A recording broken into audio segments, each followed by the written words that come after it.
دیوانوں ایسا خوبصورت ایسا حسن والا ایسا جمال والا رسول چھوڑ کر کے آپ بتائیں کہاں کہاں بھٹک رہے ہو؟ آپ کہتے ہیں ترقی نہیں ہوتی، آؤ سچے دل سے عشق کرو۔ اب آخری بات عرض کر رہا ہوں، اب ذرا کتاب التوابین سے ایک آخری بات عرض کر رہا ہوں، تھوڑی سی بڑی روایت ہے الفاظ کے جامع میں علامہ کے الفاظ کا حوالہ دے کر ایک واقعہ پیش کرنا چاہتا ہوں جو کتاب التوابین میں لکھا ہے۔ اب توجہ کرنا، ہم کہتے ہیں عاشق ہے، ہم کہتے ہیں عاشق رسول، سنی اپنے آپ کو جتنا عاشق رسول ہونے کا ڈھنڈورا پیٹتا ہے اتنا کوئی قوم نہیں کہتی، اور ہمیں حق بھی ہے الحمدللہ عاشق رسول ہے بھی، مجھے کسی کے عشق رسول پہ کوئی شک نہیں، کوئی ڈاؤٹ نہیں، البتہ میں اتنا اپنے لیے کہتا ہوں اگر کوئی مجھ سے پوچھے تو عاشق ہے تو ناک نہیں کہہ سکتا، اس لیے کہ اگر نہیں کہوں گا تو کفر کا خوف ہے، اور اگر ہاں کہوں تو ڈر لگتا ہے کہیں جھوٹ نہ ہو جائے، یہ بات ہے اپنی، بس اس سے زیادہ نہیں کہتے۔ لیکن مسلمانوں آپ بتاؤ، ہم اپنے آپ کو عاشق کہتے ہیں، لیکن آئیے ذرا ایک عاشق کی فکر سن لیں، بات اس پہ مکمل ہو، ایک ایک بندہ توجہ کرے، اور اب کوئی نعرہ نہیں لگے گا، صرف سنجیدگی کے ساتھ آپ کو سننا ہے۔ اس منبر والوں کی بھی توجہ، کتاب التوابین کے اندر راوی لکھتے ہیں کہ حضور علیہ السلام کی بارگاہ میں ایک جوان آیا، اس جوان کا نام تھا ثعلبہ ابن عبد الرحمن، ثعلبہ ابن عبد الرحمن اس جوان کا نام تھا۔ اس جوان نے حضور کا حسن دیکھا، آقا کا جمال دیکھا، آقا علیہ الصلوۃ والتسلیم کا قد رعنا دیکھا، حضور علیہ السلام کی وہ نرگسی آنکھیں دیکھی، حضور علیہ السلام کی وہ سنبلی زلفیں دیکھی، آقا کا حسن جمال دیکھ کر، پیکر کمال دیکھ کر اللہ اللہ حضرت امیر خسرو کہتے ہیں، اللہ اکبر کہتے ہیں، پری پیکر نگارے سرو قد لالا رخسارے، پری پیکر نگارے سرو قد لالا رخسارے، سراب آفت دلبود شب جائے کے من بودم، اور میرے امام کہتے ہیں سر تاب قدم ہے تنے سلطان زمن پھول، سر تاب قدم ہے تنے سلطان زمن پھول، لب پھول دہن پھول زبن پھول بدن پھول، اللہ اکبر کہتے بندہ جو مل جائے میرے دل کا پسینہ، مانگے نہ کبھی عطر کبھی چاہے دلہن پھول، دندان و لب و زلف و رخ شاہ کے فدائی، دندان و لب و زلف و رخ شاہ کے فدائی ہے دور عدن لازے من مشک فتن پھول، اور دل اپنا بھی شیدائی ہے اس ناخن پاکا، دل اپنا بھی شیدائی ہے اس ناخن پاکا، اتنا بھی مہے نو پہ نہ ایک چرخ کون پھول، اور پھر کہتے ہیں کیا بات رضا، کیا بات رضا، کیا بات رضا، اس چمنستان کرم کی زہرا ہے کلی جس میں حسین اور حسن پھول، یہ کیا بات کب کہتے شورا بیٹھے ہوئے ورنہ بیٹھے ہوئے، کیا بات کب کہی جاتی بتائیں، جب بات ختم ہو جاتی تو کہتے کیا بات ہے اس کی تقریر کی، کیا بات ہے یار اس کی تحریر کی، کیا بات ہے یار تاج محل کی، کیا بات ہے یار مدرسے کی، یعنی جب آدمی کسی کو بیان کرنے سے حاصل ہو جائے، الفاظ ختم ہو جائے تو آخری میں کہتے ہیں کیا بات، تو امام احمد رضا جس نے پانی پہ قلم اٹھایا تو پانی کو پانی پانی کر کے رکھ دیا، جس نے زمین پہ قلم اٹھایا تو زمین کو مٹی میں ملا کے رکھ دیا، وہ وقت کا مجدد جب شان مصطفیٰ بیان کرتا ہے تو الفاظ ختم ہو جاتے ہیں اور کہتے ہیں کیا بات رضا، اب بات ہوگی ہی نہیں، اور اشارہ کیا دیا، توجہ کرے، اشارہ کیا بات رضا، اس چمنستان کرم کی، اس چمنستان کے بعد کی کیا بات، خدا سمجھاؤ نا، سمجھانا بھی تو پڑے گا، کہتے ہیں زہرا ہے کلی، ارے اس باغ کو اس گارڈن کو میں کیا بیان کروں گا، جس کی ایک کلی کو زہرا، جس کی ایک کلی کو زہرا کہتے ہیں، حسین اور حسن پھول، اس باغ میں دین کا تذکرہ یہ ہے، کلی زہرا حسن حسین پھول، جس میں دین کی یہ حالت ہے تو وہ پورا باغ ہے مصطفیٰ کا ہے، جس کے دین کی کوئی مثال نہیں، اس پورے گلستان کی شان کون بیان کرے، کون بیان کرے، آپ کہیں گے وہ دین کیا ہے، میں روایت پڑھ رہا تھا لیکن ایک روایت پڑھوں ایک روایت، بلگرام شریف سے کتاب چھپی ہوئی ہے، بلگرام شریف سے، اس کتاب کا نام ہے نظم اللعالی، اور اس کے لکھنے والے سید محمد بلگرامی، اور اس میں تقریر کی حضور تاج الشریعہ کی موجود ہے، اس میں ایک حدیث ہے، حدیث یہ ہے کہ ایک مرتبہ سیدہ طیبہ طاہرہ عابدہ زاہدہ راکعہ ساجدہ عالمہ غیر معلمہ ام ابیہا ام الحسنین خاتون جنت خاتون قیامت سیدہ فاطمہ الزہرا اپنے بابا کے پاس آئی اور اپنے ابا جان سے عرض کیا بابا جان سب سے پہلے جنت میں کون جائے گا؟ اپنے بابا سے پوچھا بابا سب سے پہلے جنت میں کون جائے گا؟ حضور نے یہ نہیں کہا بیٹی مجھے دیوار کے پیچھے کی خبر نہیں، جنت کی کیا خبر؟ وہ تو لانتیوں کا عقیدہ ہے کہ نبی کو دیوار کے پیچھے کی خبر نہیں، یہ فاطمہ الزہرا کا عقیدہ ہے سرے آئینہ سنتے ہیں بسے دیوار سنتے ہیں، پکارو جتنی بار وہ ہر بار سنتے ہیں۔ ارے جب غیب الغیب خدا کی ذات میں چھپی تو جنت کے احوال کیا چھپ سکتے؟ میرے آقا سے پوچھا سیدہ نے بابا سب سے پہلے جنت میں کون جائے گا؟ بلا توقف کا فرمایا بیٹی تیرے بابا سب سے پہلے جنت میں جائے گا۔ سب سے پہلے کون جنت میں جائے گا؟ تو تیرے بابا محمد الرسول اللہ۔ سیدہ نے فوراً دوسرا سوال کیا عورتوں میں کون جائے گا؟ عورتوں میں کون جائے گا؟ فرمایا عمران کی بیٹی مریم عورتوں میں جنت میں سب سے پہلے جائے گی۔ سیدہ کا کھلا ہوا چہرہ، وہ جو کلی ہے گلشن مصطفیٰ، کلی کی شان دیکھو تب گلشن سمجھ گئے۔ کیا بات رضا، کیا بات رضا، یہ کلی کا ذکر ہو رہا ہے، کیا بات رضا۔ کہا بابا عورتوں میں کون جائے گا؟ تو فرماتے ہیں مریم عمران کی بیٹی جائے گی۔ سیدہ کے چہرے پہ کوئی رنگ آیا، پوچھا بیٹی تمہارے چہرے پہ رنگ؟ عرض کی بابا جب آپ نے مردوں میں اپنا نام لیا تو مجھے خیال ہوا کہ جب عورتوں کا ذکر کروں گی تو آپ میرا نام لیں گے۔ آقا نے مسکرا کے کہا بیٹی ہوگا وہی جو ہم نے کہہ دیا، وجہ یہ کہ یہاں باتیں بدلی نہیں جاتی ہے، تمہارے منہ سے جو نکلی وہ بات ہو کے رہی۔ فرمایا بیٹی ہوگا وہی جو ہم نے کہا، مگر اس کا طریقہ یہ ہوگا کہ جس سواری پر فاطمہ محمد رسول اللہ کی بیٹی بیٹھی ہوگی اس کی نکیل مریم کے ہاتھ میں ہوگی، مریم آگے آگے پیچھے پیچھے مخدومہ بن کر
حسین اور حسن پور تو حضور اب جو ہے وہ عرض یہ کر رہا تھا، بات دور نکلی۔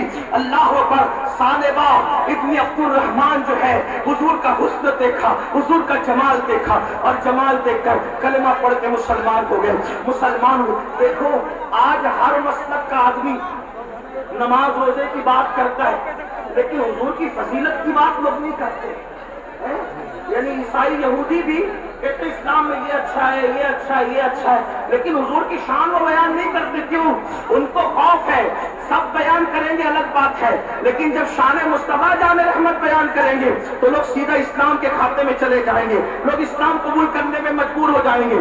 اللہ اکبر۔ تو اب ابن عبد الرحمن نے حضور کا جلوہ دیکھا، حضور کا حسن دیکھا، حضور کا جمال دیکھا اور کلمہ پڑھ کے مسلمان ہو گئے۔ میرے آقا علیہ السلام کی بارگاہ میں عرض کی یا رسول اللہ میری خواہش ہے میں آپ کی چوکھٹ پہ پڑا رہوں گا، آپ کی خدمت میں رہوں گا۔ اللہ اکبر۔ اب آپ کو چھوڑ کر نہیں جاؤں گا۔ اللہ اللہ۔ ابن عبد الرحمن رحمان نے جب یہ کہہ دیا تو گویا کہ حضور نے اپنی نوکری پہ ان کو رکھ لیا, اپنی خدمت پہ رکھ لیا. ابن عبد الرحمان حضور کے پاس رہنے لگے. دیکھو عاشق لوگ کیسے ہوتے ہیں, بس ایک جھلک دکھانا ہے, بات مکمل ہونی ہے. میری قوم کے جوانوں, ہم نے عشق کی باتیں کی, عشق کرنے کی کوشش نہیں کی, ہم نے عشق کے نعرے لگائے, عشق کو دل میں بسانے کی کوشش نہیں کی, ہم نے قربانیاں دینے کی کوشش نہیں کی.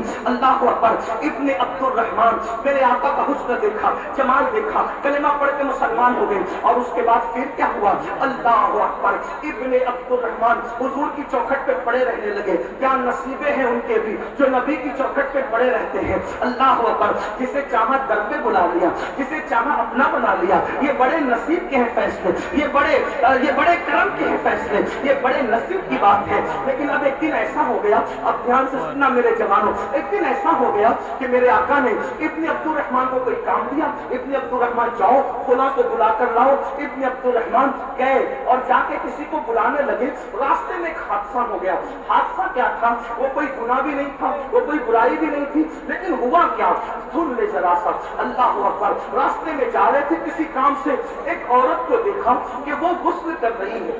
ایک عورت پر نظر پڑ گئی, نظر ڈالی نہیں, نظر پڑ گئی, وہ غسل کر رہی ہے. اب اس پر زبان حیا کیا تبصرہ کرے, اس پر زبان حیا کیا بات کرے. اللہ اکبر. کہ کوئی نہا رہا ہو, کوئی غسل کر رہا ہو, منظر کیا ہوگا؟ اس پر کچھ بولنے کی ضرورت نہیں. عقل مندوں کی محفل ہے, سمجھداروں کی محفل ہے, پڑھے لکھوں کی محفل ہے. اللہ اکبر.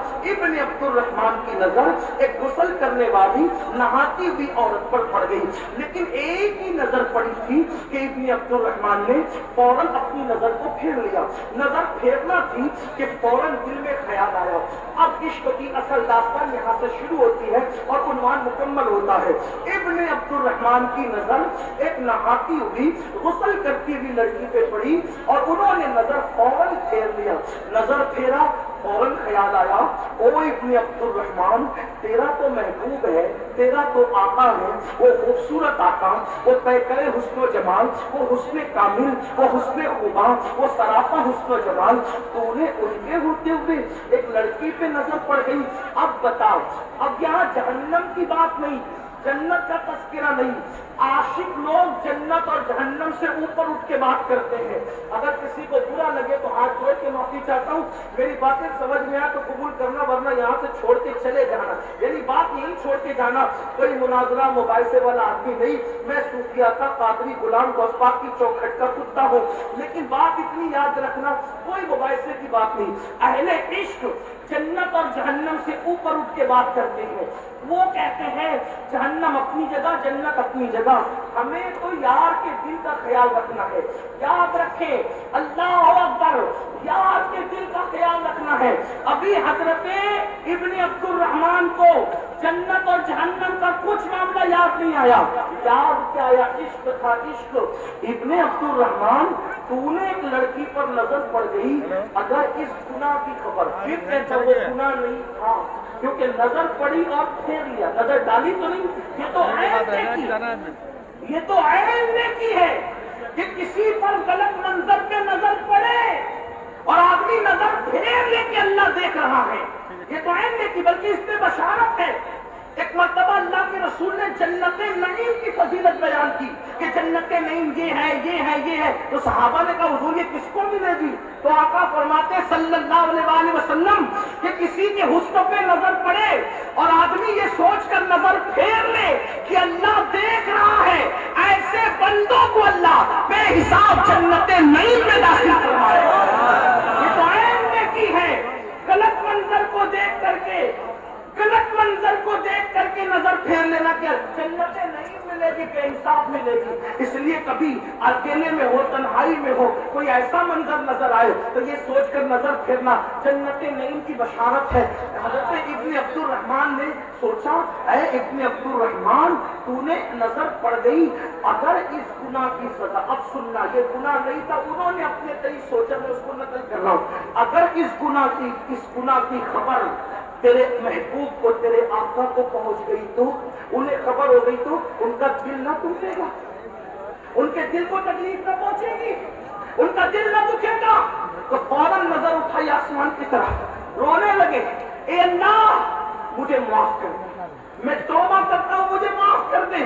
اور اگر میری معافی نہیں ہے تو تو جو چاہے سزا دے دے، عشق والوں کی بولی دے دے، اللہ یا تو مجھے معاف کر دے یا میرے گناہ کی سزا جو چاہے دے دے، لیکن مولا میرے محبوب کو اس گناہ کی خبر مت ہونے دینا، کیونکہ میں بڑے سے بڑا عذاب برداشت کر سکتا ہوں، بڑے سے بڑی تکلیف سہن کر سکتا ہوں، لیکن محبوب کا دل ٹوٹے یہ مجھے گوارا نہیں، محبوب کے دل کو تکلیف پہنچے یہ مجھے گوارا نہیں۔ لیکن مسلمانوں، اے میری قوم کے جوانوں، پھر آگے کیا ہوا؟